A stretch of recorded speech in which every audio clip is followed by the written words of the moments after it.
Japanese Internment by Hunter Emond and Amanda Nye.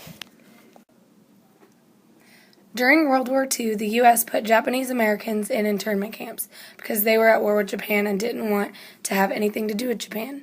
The camps were mostly in the West to the Midwest, with a few in the Mideast. They were placed where conditions were harsh, which made it uncomfortable and hard to live for the people who were placed in the camps. Many of them were placed where it is extremely hot and uncomfortable. The poor treatment against them starts even before they enter the camps. Notices were placed around the cities informing Japanese Americans what was happening. Then they were taken out of their homes and placed in the camps. The Japanese Americans were separated from their friends and family as well. Upon arrival at the camps, they stood in lines to wait to be registered, and then they had to wait for their baggage to be searched for contraband. Once inside, the living conditions were poor. They were often like the concentration camps in Germany. They were placed in tight quarters, which were merely rows of beds with a few small shelves for items. Those in the camps were fed very little and had to grow and raise their own food. There were no real schools for those in the camps.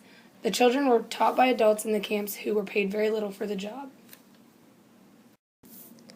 Around the outside of the camp, there were signs warning where the camp limit was. Around these limits, guards were posted to keep people from leaving the camps.